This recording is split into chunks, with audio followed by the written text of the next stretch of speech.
de souligner l'importance de ce projet structurant pour l'État du Sénégal en direction des collectivités locales.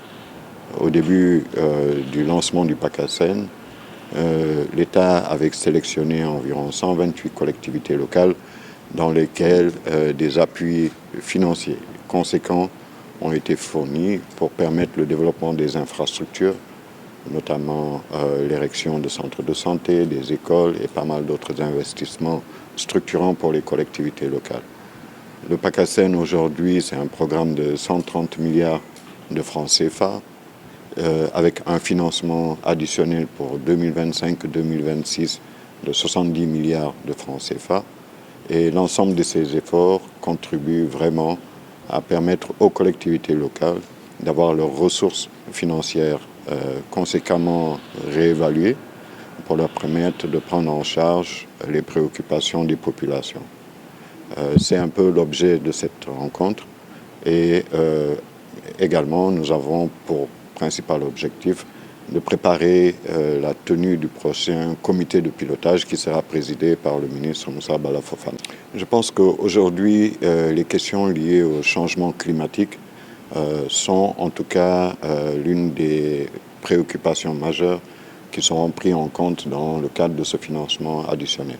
Au-delà, je pense que la qualité du programme du PACASEN, sa performance en termes de gestion, prouve à suffisance l'importance du projet et aujourd'hui a le soutien de l'État du Sénégal et des partenaires financiers et techniques pour accompagner ce programme-là. Et ce programme est innovant à plus d'un titre. Je pense que les critères d'évaluation qui permettent aujourd'hui aux collectivités locales de bénéficier de ces financements sont une avancée majeure. Au-delà, elles permettent d'améliorer la gouvernance des ressources financières dans les collectivités locales. Et ça, c'est également quelque chose d'extrêmement important dans un contexte où la transparence dans la gestion des ressources publiques est un credo prôné par les nouvelles autorités. Oui, initialement, nous étions sur un nombre de collectivités locales qui avait été défini dans le cadre du lancement du projet. Aujourd'hui, le programme adresse les 601 collectivités locales du Sénégal. Les critères d'accès, effectivement, sont déterminés et je pense que toutes les grandes agglomérations qui concentrent plus de 30 000 habitants peuvent prétendre au financement du PACASEN en dehors d'autres critères, bien entendu, qui sont mis en place. Et ce n'est pas limité aux 128 collectivités locales initialement prévues dans le cadre du projet. C'est l'objet de la rencontre de ce matin. Je pense que dans son allocution, le directeur de cabinet qui est président du comité technique opérationnel l'a déjà dit. Et aujourd'hui, il était question de faire le suivi de la mise en œuvre de ce programme extrêmement important mis en place par le gouvernement du Sénégal avec l'appui des bailleurs de fonds.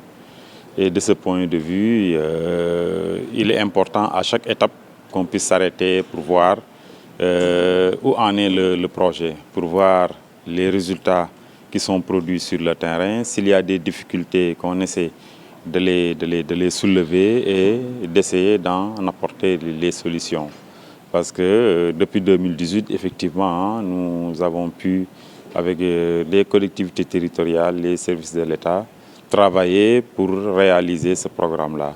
À l'heure actuelle, comme on l'a montré dans les présentations, à peu près plus de 1025 projets ont été réalisés dans les différentes collectivités territoriales, dans des secteurs d'activité aussi différents, comme l'a évoqué tantôt mes prédécesseurs, en termes en matière d'éducation, de santé, d'infrastructure, de voirie, en matière d'aménagement paysager, c'est visible sur le terrain. Et je crois qu'aujourd'hui, si on tient le CTO, c'est pour faire l'état des lieux, présenter ces résultats-là, aller dans le sens de soulever les difficultés et d'y apporter des solutions.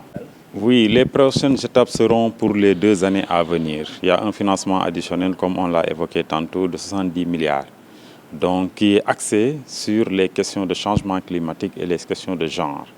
Et sur ce point, les programmes, les projets qui sont ciblés, c'est plutôt mettre en place des projets qui ont une incidence sur la lutte contre le changement climatique. Par exemple, vous faites des projet, vous gérez l'éclairage, vous utilisez par exemple l'éclairage solaire dans les bâtiments publics, dans la voirie, dans l'éclairage public et dans d'autres infrastructures. Donc on va mettre l'accent sur ces questions-là pour privilégier cette approche parce que c'est l'une des recommandations de l'État du Sénégal, mais aussi du partenaire qui soutient le projet. Et aussi les questions de genre, hein, on y est. Comment faire aussi que dans les collectivités territoriales, dans la mise en œuvre des instruments ou infrastructures qui sont réalisées, comment ces aspects-là peuvent être pris en charge. C'est vraiment l'idée du financement additionnel, mais aussi on doit en profiter pour préparer éventuellement un PACASEN 2. Et ce sera l'occasion sur ces 2 ans de réfléchir sur l'ensemble de ces questions-là. Tantôt, vous avez entendu le président de l'ADS et le maire demander qu'on puisse élargir à d'autres collectivités territoriales. Cela n'est pas fermé, ça c'est au gouvernement d'en décider. Nous allons leur présenter les résultats et voir l'orientation que le gouvernement va donner pour qu'on puisse prendre en charge l'ensemble de ces préoccupations. Une appréciation positive,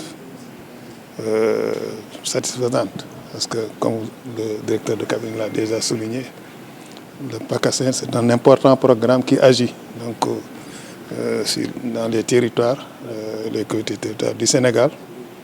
Il est bien vrai que c'est sur 124 donc, qui sont ciblés, les collectivités qui sont ciblés, mais donc l'impact pratiquement touche l'ensemble des collectivités territoriales du Sénégal, de par en tout cas les actions de gouvernance, d'amélioration des ressources. De ce point de vue, on peut dire que quand même ça impacte sur l'ensemble des collectivités locales du Sénégal. Maintenant, du point de vue en tout cas de l'impact, parce que c'est 2 choses. C'est des infrastructures qui sont créées dans les communes en tout cas ciblées. C'est de la transparence, de la gouvernance, mais cet impact-là pratiquement donc, agit dans l'ensemble des collectivités du Sénégal. Quand vous regardez en tout cas les collectivités locales qui sont ciblées, donc vous voyez quand même que du point de vue des infrastructures, un impact réel en tout cas est ressenti. Maintenant, ce qu'il faut en tout cas souligner davantage, c'est donc cet aspect en tout cas de mobilisation des ressources, de transparence qui est créé au sein de ces collectivités territoriales. L'autre chose qu'il faudrait peut-être souligner, c'est en tout cas le fait que l'État du Sénégal, donc mesurant en tout cas l'impact de ce programme, donc ait senti la nécessité en tout cas d'aller à un autre programme. Il est bien vrai qu'aujourd'hui, donc ça demande en tout cas une phase transitoire, et c'est ça qui mobilise, en tout cas qui motive en tout cas cette phase additionnelle de financement. Voilà. Oui, vous avez raison. Il y a en tout cas cette dimension changement climatique qui est aujourd'hui prise en compte. Et je crois que ça fait partie même en tout cas des raisons fondamentales qui ont motivé la mise en place de ce phase additionnel.